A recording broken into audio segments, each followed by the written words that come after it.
Yeah, I think that team won't be tonight is in the field, so I think we'll call the meeting order next call, please. Sorry. Kim Brown. Here. Mike Stobb. Here. Mike Oakley. Here. Stephanie Guerrero here. Peter Strauss. Here. Leonard Williams. Mr. Green, release the pledge, please. I pledge allegiance to the flag of the United States of America and to the republic for which it stands, one nation, under God, indivisible, with liberty and justice for all. Thank you. Thank all the visitors for being here this evening, and Mr. Fowler, do we have any public participation? Rodney Smith is here. He wanted to address the board, so I'm going to turn the floor over to Mr. Smith. Excellent. There's so few people, so if I can hear you. A year ago today, or actually a year ago last month, my daughter came to me in the 6th grade with a science question about her some science homework. And I told her, go look in the book. She said, well, we don't have a book. I said, well, go look at the website. Well, we don't have a website. We get these handouts. I said, well, go find the handout. The handout's at school. She wrote it on the board.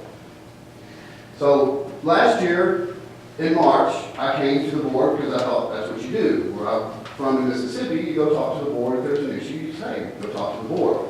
I kind of expected it to be more like everybody sitting around drinking coffee, our friends and neighbors, since we're all friends and neighbors anyway. But it was a little bit more formal than that. So I came back again in April, a year ago today, with two issues. One, of course, was a construction safety issue, which y'all handled awesomely, by the way. I was actually invited to go in and review the construction, so I was very pleased with that. But the other issue that I brought up was my daughter didn't have a textbook.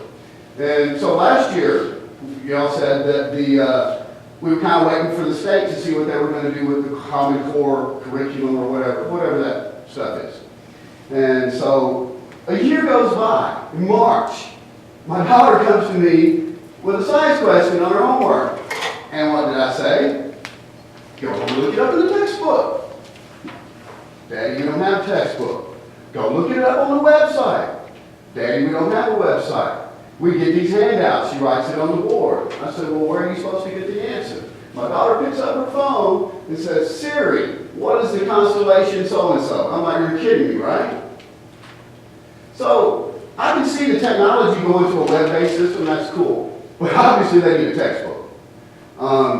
So my question is for the board tonight is what are we waiting on? What are we waiting on the state to do? Are we waiting on the state to finalize something? I mean, obviously they're in shambles. They're not going to finalize anything anytime soon. So what are we waiting on for textbooks? I mean, my daughter's fixing to be out of middle school and she hasn't had a textbook the entire time in middle school. So that's my question. Mr. Hill, you're our curriculum director. I'd like you to address that, please. Sure. Well, we've actually got in 6th and 7th grade, we got 3 different textbooks that will go out of when they do use that. They do have that, which has different pieces of the curriculum in there. What? They have 3 textbooks? My daughter has 3 textbooks for science? Well, they've got them in the classroom. Okay. And they, they could very well take them out and be quite truthful. I mean, they don't use the textbooks in there a lot because really for the curriculum and what they're doing, they don't need them. We don't just get all curriculum out of the textbook, we go out of this, here's our one book for science for the year. Well, the problem that I had was, so she came to me with this question, and I gave my answer. My answer from 1998 when I was in college and studied astronomy, I gave my answer. Well, that answer doesn't fly anymore. They've changed that. So she got the answer wrong. If she would have had a textbook or a website to go to, that everybody goes to the same website, this is where you get your answers from, not asking Siri or Dad. And that would be my biggest concern. Yeah. And I've addressed this with the teachers and stuff too, and they give them, the resources that they need for what they need to be doing in class. And it's either as it is, maybe a handout, guided notes, whether it is written on the board to take notes. Note taking is a good skill for everybody to have. Using it that way, there's so many hands-on projects and things like that there's not really any books out there even that are going to cover the things that they're learning. There is a lot of transformative type units and stuff that are out there that are very project-based. very trial and error, learning through failure as they go through and do. You know, and a lot of times too, you know, we'll get kids that, I mean, they will get their resource and stuff, they get the answer in class, but maybe they don't always grab that one, or they don't get that in their notes, or they, you know, left the paper at home, you know, at school, you know, left it at home when they come back. I mean, things like that. You know, the curriculum itself is, you know, obviously designed by the teacher, and they're trained to, you know, go through there to relate that to the standards, to design the lessons that are going to best meet the needs of their students. I feel like we're really doing a great job of that. I mean, I really do. I think that. Well, and on that note, I mean, I almost didn't come tonight because, I mean, my daughter's making straight A's in the class. So it's not like there's a missing gap. Yeah. It's just that there's not that resource to go to, a final resource from an answer, especially on a handout. If we're going to give a handout, give a handout with the answers on it, or at least the text that they can read and find the answers. Yeah. But I also want to talk about the approachability thing about this board. Last year when I went through all that, I was really expecting everybody to just be sitting around drinking coffee and we were talking. And so I had to go through this formal thing to sign up. Well, this year I'll do the same thing again. I had to actually sign up to come in and talk to you. I've been to lots of barbecues and dinners recently with parents concerned about the school district. Of course, you know, they got it all riled up with all the election stuff. Everybody's talking school stuff. But I found that people are asking me, well, why don't you go ask about this? You're going to go talk to them, why don't you ask about this for us? Because they don't want to come here and stand up in front of everybody and speak like this.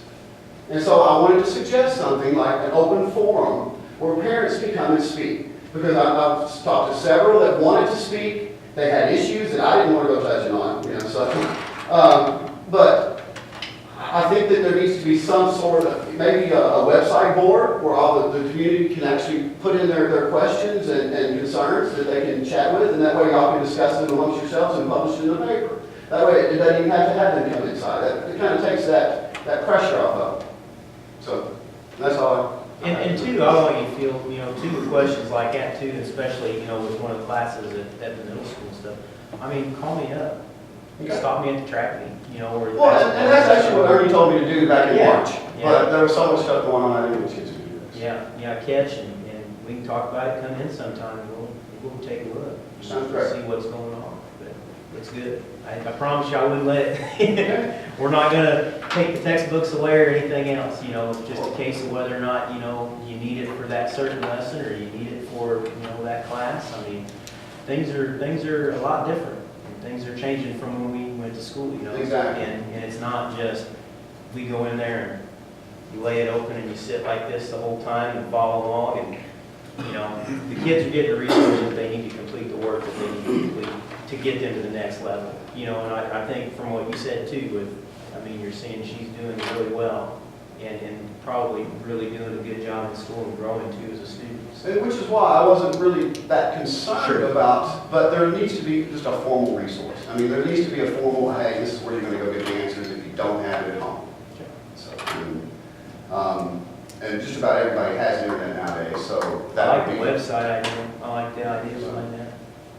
That's all I have. Thank you very much. Appreciate it.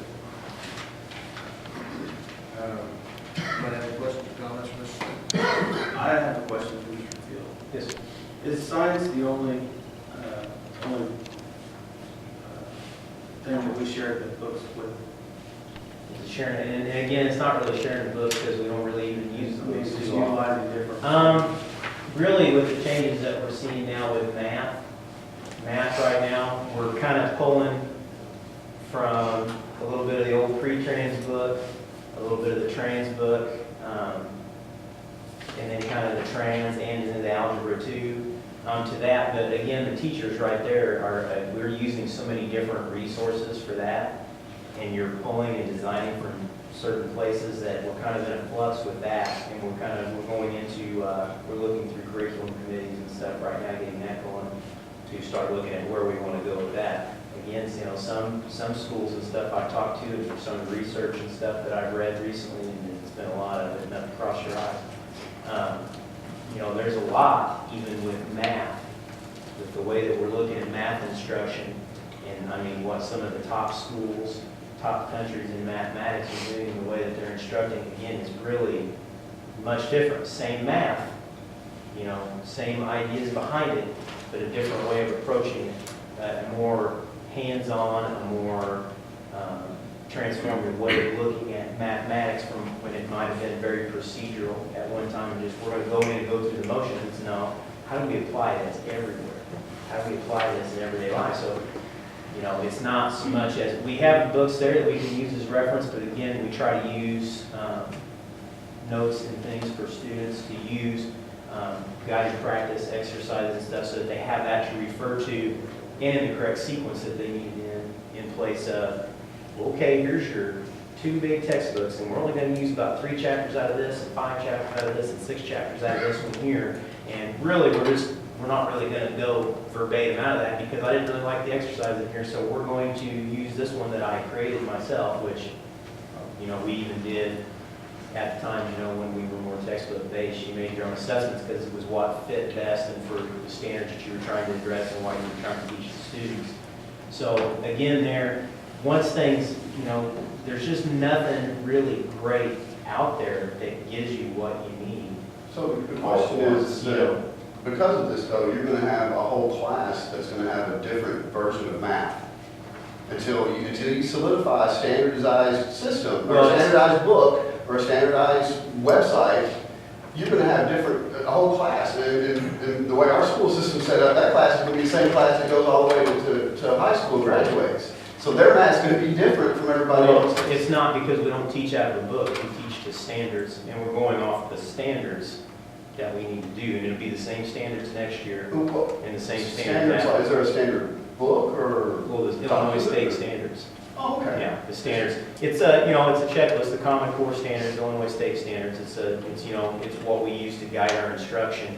You know, So is that just like subject-based, and then the teacher decides what they want to teach out of that subject? Well, or it's a is scope it- and sequence. It's each grade level. These are your standards that you need, and you have, you know, kind of primary standards, secondary and tertiary standards that you teach.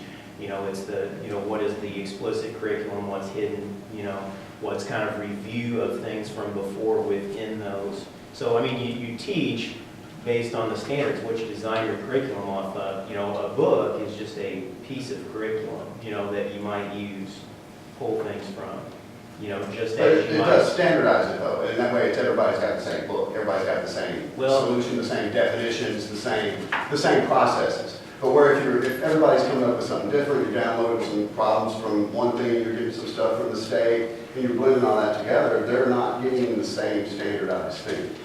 And I always see that being a problem years on down the road. I mean, it might be great for you. In fact, it might turn out that this particular class turns out to be math geniuses because of it.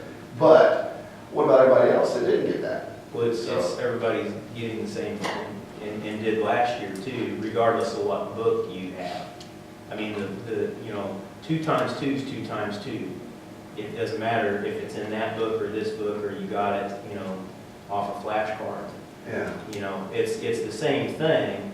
Now, the pieces that you use to deliver that are changed. I mean, you don't, not every school uses the same book either. That's why there's all these textbook companies. I'll tell you, they just want to slap a sticker on it and hand it to you and say, it's the greatest thing ever. And it's not always, you know, but good point. Thank you. I applaud the approach towards advanced mathematics and the new teaching methods. As a parent who is old school, very difficult to help your child in mathematics right now, especially if you don't have a book that has, and even when I've gone through my children's math books, it's not sequenced from here's lesson 1, 2, 3, it pops all over. It's very hard to follow. And the way I got answers is I looked on YouTube for some, you know, 7th grader that posted a video. I'm like, okay, now that makes sense. Khan Academy is a really good resource if you want to brush up on anything. It's really a good resource. A lot of What is good. that? Khan Academy. Yeah. It's a guy, and he shows you how to, well, he does history and science and everything else now too, but it's really interesting stuff, so. Thank you. Good conversation. Consent agenda. Anyone have any questions or comments on the consent agenda? Not, entertain a motion to approve. Motion made by Ken, to a second. Second by Mike Starr. Call roll, please.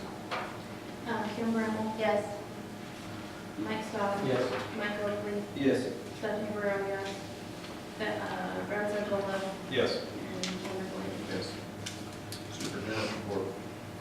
A couple things under my report. One of the things that we want to do tonight is we have our last meeting with Kim and Thad. Thad's not here, Kim is. We want to present to you a plaque of appreciation for your time on the board, Oh, thank you. and wish you well in board retirement. Thanks, Ken. Thank you. And we'll grab that at the next meeting. Present this. So if you want to give a speech or anything, you No, can do I'll that. pass. Thank you. We should at least applaud. Come on.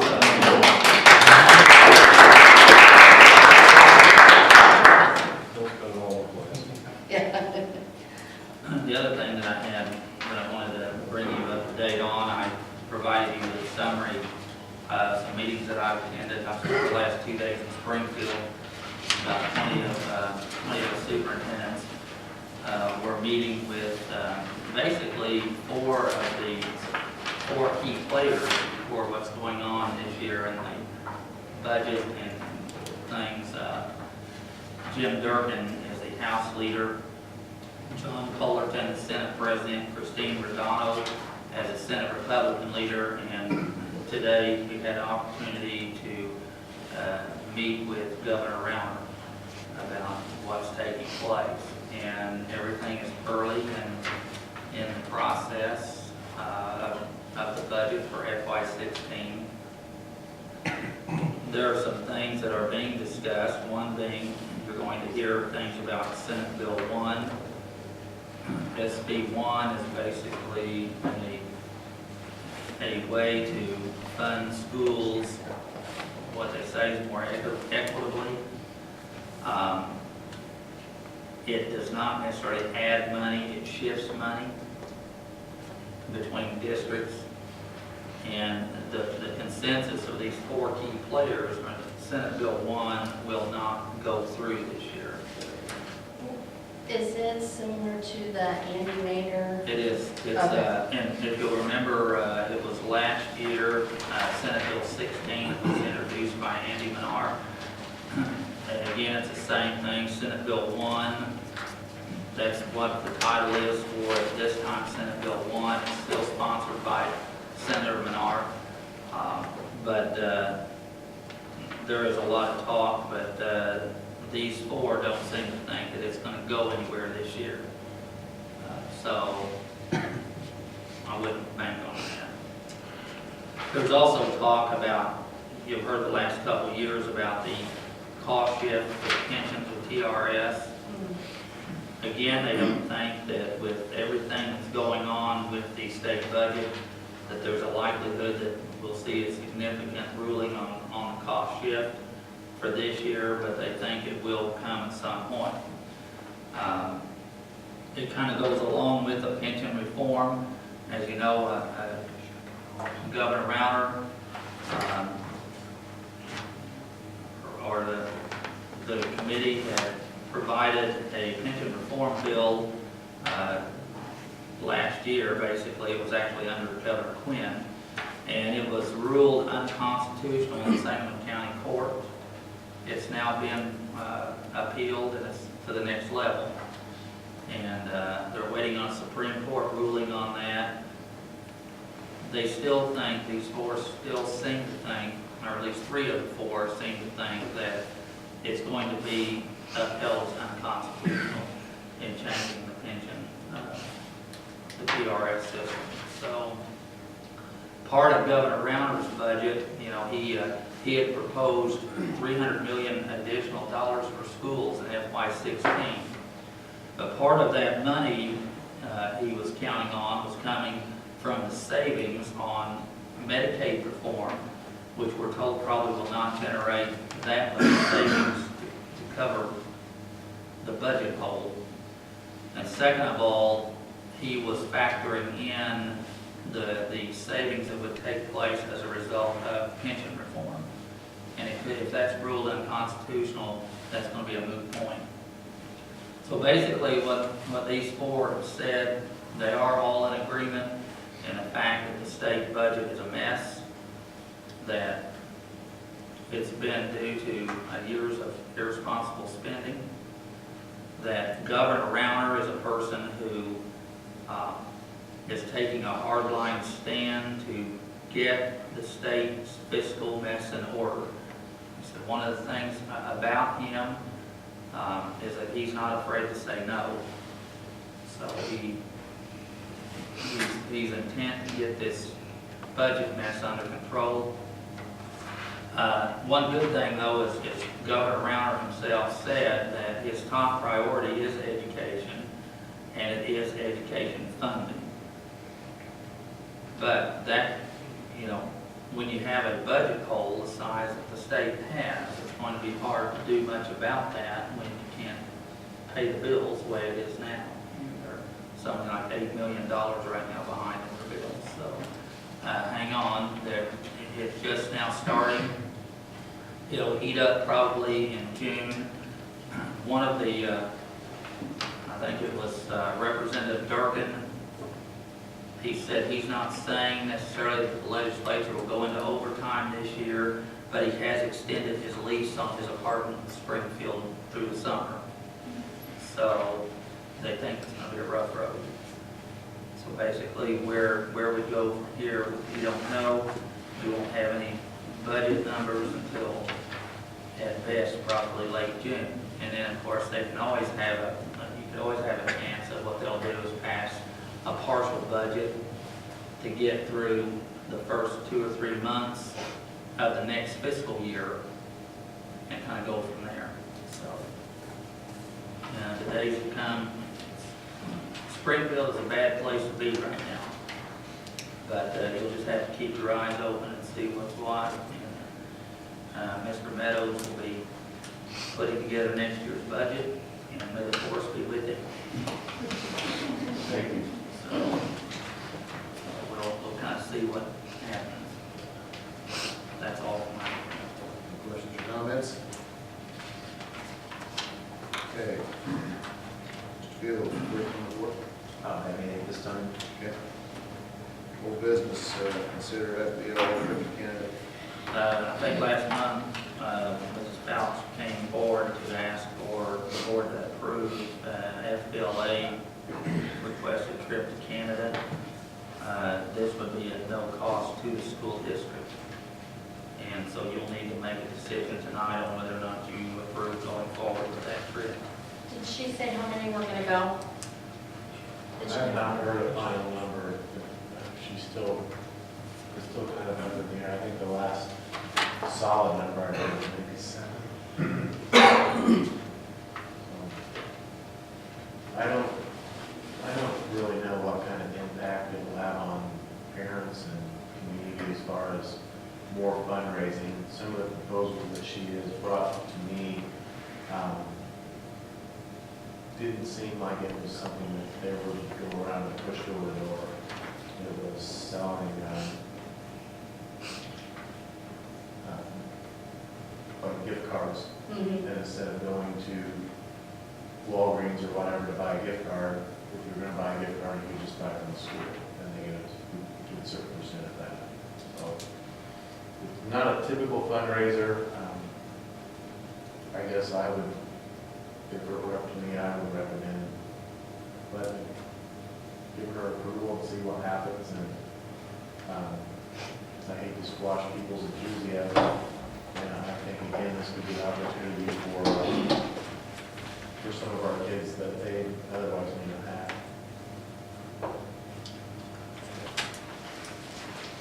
I think my comment would be proper channels, if she goes to our athletic director and activities director and sets out, we all are earning money for different things throughout the year and have been from here.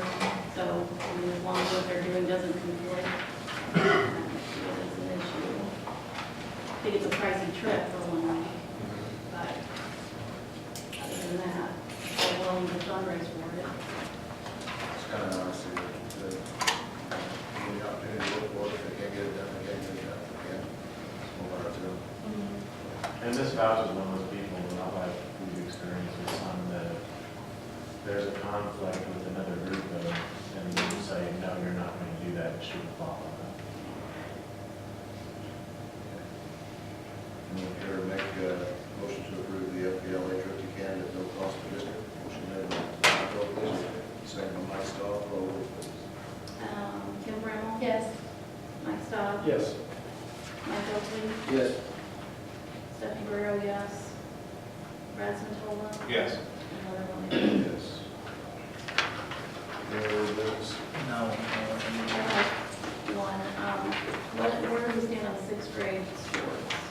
As far as, is that something we're gonna look at doing away with, or are we going to bring that up in an agenda item in a future meeting, or? I think probably you need to bring that up. I know the way we had left that at one point was that we needed to possibly combine sixth grade sports with middle school, let them play middle school, and then possibly do an intramural program, much like the fifth grade is doing. That was the last that I was led to believe that that's the way, it could go. So you may want to put that on the agenda item, or maybe, you could probably do it in June or July, and talk about that. Get on it, Jim. Really good. I'll look at it, so. Maybe get July or so, we'll get kind of late in the process. Anybody else? Okay. New business, consider membership in IESA for 15-16. This is something that they've typically done each year. I recommend you go ahead and approve membership in IESA. Okay, need a motion to approve membership of the IESA for 2015-16. Motion made by Stephanie, second by Brad Santola. Call roll, please. Kim Brown? Yes. Mike Stock? Yes. Mike Oakley? Yes. Brad Santola? Yes. Stephanie Guerrero, yes. Leonard Williams? Yes. Consider agreement with Macon Pyatt, Regional Office of Education for safe school. Milligan Academy is what we use for our Safe School program. I recommend we go ahead and enter into an agreement with 15-16 school year for that. Any questions or comments? Need a motion to approve the agreement with Macon Pyatt, Regional Office of Education to provide alternative school. So moved. Motion made by Kim, second by Mike Stahl. Call roll, please. Kim Brown? Yes. Mike Stock? Yes. Mike Oakley? Yes. Stephanie Guerrero, yes. Brad Santola? Yes. Leonard Williams? Yes. Consider contract with DMH for athletic training services. I mentioned this last month that DMH is willing to provide athletic training services to the district. It's a 5-year contract at no cost to the district. The reason I tabled it last month was because I did not have a contract in writing. I do have such a contract in writing today. I recommend the board enter into that contract with DMH. They've always done a good job. They've done a good job. So, okay, need a motion to approve the contract with Decatur Memorial Hospital for athletic training services at no cost to the school district. Motion made by Brad, second by Stephanie. Call roll, please. Kim Brown? Yes. Mike Stock? Yes. Mike Oakley? Yes. Stephanie Guerrero, yes. Brad Santola? Yes. Leonard Williams? Yes. Okay, need a point of hearing officer for student discipline hearing. Leonard. Motion to appoint me, second by Stephanie. Call roll, please. Kim Brown? Yes. Mike Stock? Yes. Mike Oakley? Yes. Stephanie Guerrero, yes. Brad Santola? Yes. Leonard Williams? Yes, and now I need a motion to close session. So moved. Motion made by Kim. Second by Stephanie. Call roll, please. Kim Brown? Yes. Mike Stock?